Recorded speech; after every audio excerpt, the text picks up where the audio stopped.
Pozdrav, Magdalena ovdje i naši razgovori o mindfulnessu, odnosno o punoj svjesnosti. Danas govorimo o stilovima komuniciranja.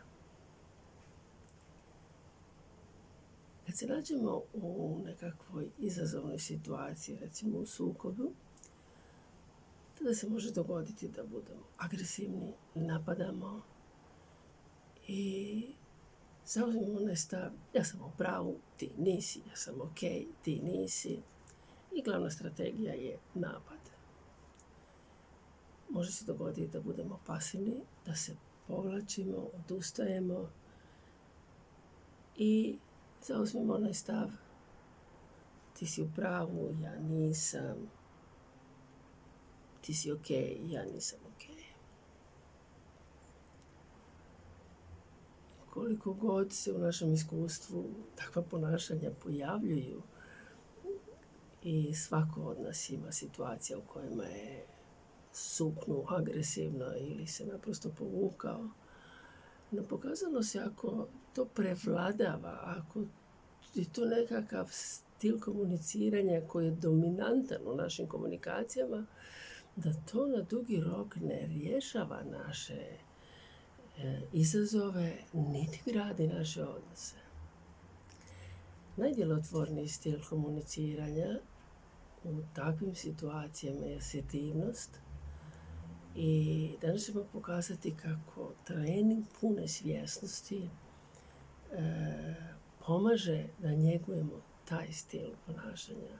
Asertivnost nije kompromis u smislu ja ću popustiti malo, ti ćeš popustiti malo, već je jasno zauzimanje za sebe i za ono što je meni važno, uz istovremeno uvažavanje onoga što je tebi važno.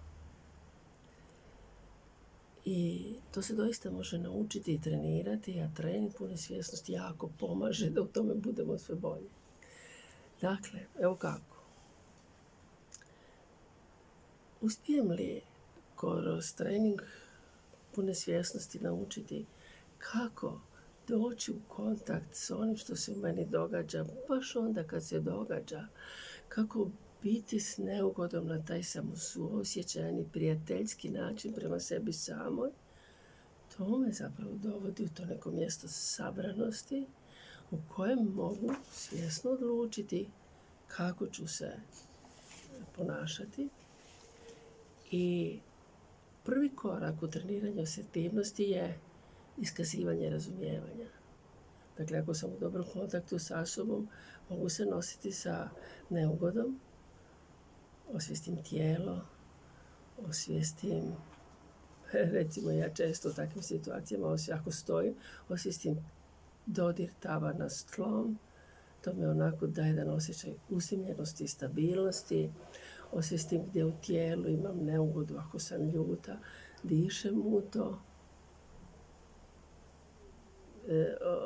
Trenutno kažem onako, mogu istaviti ruke tako da usidrim taj neki prijateljski odnos prema sebi i onda se okrenem prema toj osobi i iskažem razumijevanje najbolje što mogu u tom trenutku. Sve ovo što sam do sad radila, to otvaranje, ta nježna, prijateljska svjesnost se na našem neverbalno vidi i to sve traje vrlo kratko. Okrenem se prema osobi i iskažem razumijevanje. Ako je to neki šef koji viče na mene, pa mogu razumjeti da vas to uznemirava. Dakle, otvaram se prema njoj.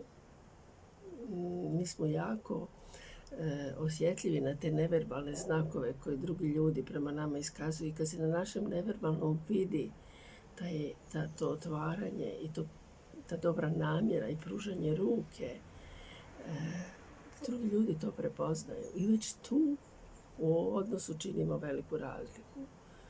No, kad vi vičete na mene, dakle, usmjeravam se na ponašanje koje mi smeta i kojem ću se sasvim jasno suprotstaviti. Ne idem na osobu, to je česta greška koju činimo. Ne kažem, vi ste nemogući, vi ste nepristojni, vi ste ili što god, ili ako je neko ko namjerava uvreda, to nikad ne donosi dobro u komunikaciji. Dakle, usmjeravam se na ponašanje i onda kažem što mi čini, koje posljedice ja trpim. Ovo me ponižava kad vičete, uznemirava. Nađemo bilo koji način da pokažemo sasvim jasno što osjećam. To nas čini ranjivima, ali istovremeno i vrlo snažnima u komunikaciji. A puno svjesno sam se naučila da se nosimo sa vlastitom ranjivošću i sa nelagodom. I onda u 4. koraku damo prijedlog ako ga imamo. Ajmo probati ovo mirnim tonom. Ovakav stil komuniciranja ne daje garanciju da ćemo svaki sukob riješiti, ne daje garanciju da će sve osobe dobro reagirati na to. I mi zapravo u životu uvijek imamo izbor. Hoćemo li u nekoj situaciji ostati, hoćemo li neki odnos održavati ili ćemo naprosto izaći iz toga. Iskustvo pokazuje i istraživanja da što više njegujemo ovaj stil, a ako ga njegujemo dovoljno dugo, zbog one neuroplastičnosti i zbog dobrih efekata koje nam daje, to postaje naša osobina, mi ćemo sukoba imati puno manje, a one koje imamo ćemo rješavati puno djelotvornije i nekako puno manje stresno. Danas ćemo umjesto meditacijske vježbe pročitati jednu pjesmu. Dakle, srž asertivnosti i unošenja pune svjesnosti u našu komunikaciju je dobra namjera. Prepoznavanje da se sa ljudima možemo susresti i onda kada se u nekim stvarima ne slažemo. Zauzmite ovaj položaj koji pokazuje, vama signalizira da ćete sljedećih nekoliko trenutaka posvetiti treniranju pune svjesnosti. Uđite u taj trenutak bivanja sa sobom, u to stanje bivanja sa sobom, osvijestite tijelo, disanje i prizovite u um osobu s kojom možda imate nesporazum ili ste ih imali prije. Možete, ako želite, zatvoriti oči. Vizualizirajte njeno lice. I ako želite, osmijehnite se i poslušajte ovu pjesmu koja se zove Baš kao ja. Ova osoba ima svoje tijelo i um, baš kao ja. Ova osoba ima svoje misli i osjećaje, baš kao ja. Ova je osoba u nekom trenutku svoga života bila tužna, razočarana, ljuta, povrijeđena ili zbunjena, baš kao ja. Ova je osoba u nekom trenutku svoga života iskusila tjelesnu i psihičku bol i patnju, baš kao ja.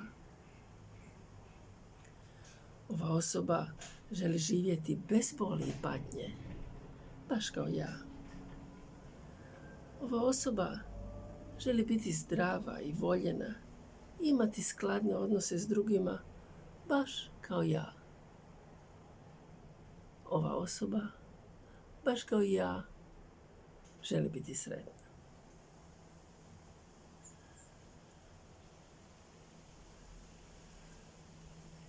Sljedeći put ćemo govoriti o svemu ovome o čemu smo razgovarali u ovim našim videima. Dakle, daćemo jednu zaokruženu sliku svega ovoga što je trening pune svjesnosti, kako to možemo raditi u svakodnevici i kako to može biti dobro za nas i one oko nas. I do tada, lijep pozdrav!